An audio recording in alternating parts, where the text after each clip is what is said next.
د ننګرهار په پچراګام ولسوالۍ کې د تورې بورې رستورانت په مالي لګښت د 24 لوبډلو ترمنځ د والیبال سیالۍ پیل شوې. یا د سیالۍ چې 10 ورځې به دوام وکړي، د هیواد د بیلابیلو ولایتونو او ولسوالیو منتخبې لوبډلې به پکې ګډون وکړي. د ننګرهار د اولمپیک رئیس عبدالسلام وزیروال وایي د یادو سیالیو څخه یې موخه ځوانانو او ولسونو ته د خوښۍ احساس ورکول دي، ترڅو ځوانان د تیرو بدو ورځو خاطرې هېري او پر ځای نوی ژوند پیل کړي.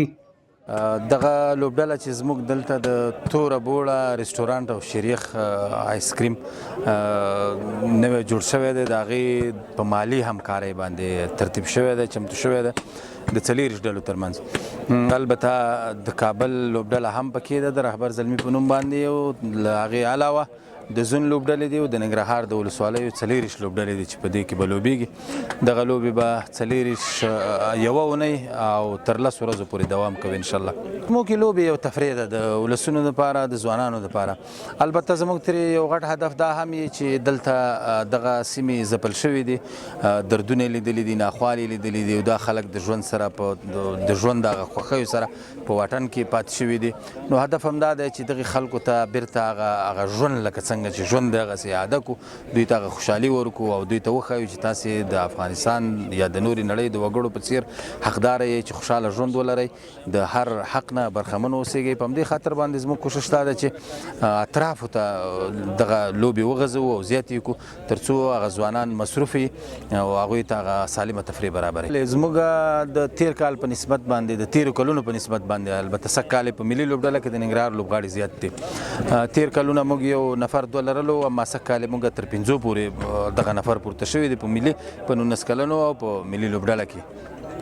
نورو ته مو هم همدغه هر ځل ویلي دي، تکرارا بیا هم وایو، ستاسو د ادرس نه هم وایو چې بلا تفریق هیڅ به دا پکې نه وي چې دی احمد دی که محمود دی، چې وړتیا لري، استعداد لري، هغه به ملي ډله کې منتخبېږي انشاءالله.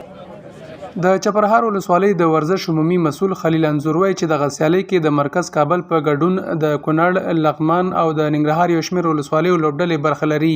د هغه په خبره ګټونکو لوبډلو ته یې ځانګړې ډالۍ په نظر کې نیولې دي چې لومړي مقام ګټونکو ته به موټرسایکل ورکول کېږي.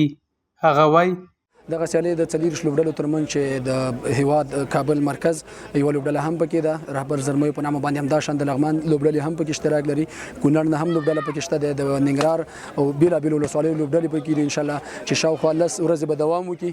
لومړي مقام ته موټرسایکل په نظر کې نیول شوی، په دوهم مقام ګټونکي ته بیا چې دی لیپټاپ کمپیوټر په نظر کې نیول شوی، همداسې نورې جایزې په نظر کې ورته نیول شوي دي. الحمدلله که ووایم په چراګام خو خپله سیلانیان دې ته مجبوره کوي چې دلته راشي، ځکه دا یوه سرسبز او زړه راښکونکې دره ده. دلته سیلانیان زښته ډېر راځي، خو دغسې د والیبال سیالیو ته چې موږ هر یوه لوبه دلته کوو تقریبا تر 500 زره پورې نفر راځي. بیا چې کومه لوبه ډېره خوندوره وي یا دلچسپه وي، ټیمونه سره کوي، د میدان ته کې وځي، موږ خپل پیج لرو، پاڼې لرو، د هغې نه نشرات کوو ورته. نو هغې لوبډلو ته تقریبا په زراو نفر راځي. لکه تېر پینل تاسې وکتو، هغې نه وړاندې پینل تاسې وکتو چې افغان بیسیم سپانسر کړی و، تېر زموږ دلته مشرانو سپانسر کړی و، تقریبا په زراو کسان دلته راغلي. دغه کوم د ساحه چې تاسې ګورئ دلته د کراوډ او مینوالو یعنې ځای نه و چې ممکن نولی وي، خو بیا هم دومره به ووایم چې د 3,000 پورته تر 5,000-6,000 پورې نفر انشاءالله دلته سیلانیان راځي او دلته د خپلو لوبغاړو او د خوښې ټیمونو ننداره کوي. سلام درنښت ټولو لیدونکو او اورېدونکو ته. عصمت الله عاصم یم د پچراګام ولسوالۍ رضاکار ځوانانو مسؤل. خوشبخته ځای دا دی چې تاسو خپله وګورئ او کتلي تاسو هم وي چې والیبال سیالۍ جریان لري او اوس لاره واچول شوې. دې کې څلور ولایتونه دي ګډونکي او په شمول د کابل 24 لوبډلې پکې دي. دې کې به ډېری ځوانان دې کې ګډون وکړي او لوبې ترسره کړي. دا دومره ته ویلی شم چې دا د امن فضا کې سرته رسېږي، ځکه دلته امن د لرې پرتیو ولسوالیو د ولایتونو څخه خلک راځي ورته او لوبې ترسره کوي. خوشبختانه موږ خو ځوانانو ته په هره برخه کار کوو، که هغه تعلیم او تحصیل او سره څنګ کې دغه لوبې دي چې اولمپیک لوبې دي چې دې کې دا والیبال شامل ده. هڅه مو دا ده چې ځوان ته په هره برخه کې موږ کار وکړو، وروزل شي یوازې دا نه چې د ولسوالیو په کچه بلکې د زون او د زون نه بیا د لویه کچه باندې چې نورو ولایتونو سره بیا بالاخره ملي ټیم ته لاره پیدا کړي. ځوانان خوښ دي چې کلونه وروسته ورته د دا ډول سیالیو او ورزش زمینه برابرېږي.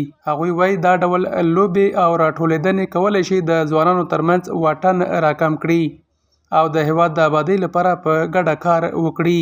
د پچرګام منتخب لوبډلې په نمائندګۍ باندې دغه تورنمنت چې تورې بورې رستورانت په مالی ملاتړ باندې په کار اچول شوی دی د ځوانانو د تشویق په خاطر باندې او ان شاء الله زموږ ټیم ښه آمادګي لري او فاینل به ان شاء الله زموږ په بریا پای ته رسیږي. دا چې په توره بوره کې تورنمنت په لار اچول شوی دی دغه تورنمنت چې دی په دې خاطر باندې په لار اچول شوی چې ځوانان د بد کارونو نه ښه له لارې ته راوګرځول شي. د یادونې وړ ده چې دا لومړی ځل ده چې په یاده سیمه کې د 4 ولایتونو لوبډلې د والیبال په سیالیو کې سره مخامخ کیږي او هر یوه لوبډله به د اتلولۍ ترلاسه کولو لپاره خپل بخت ازمایي.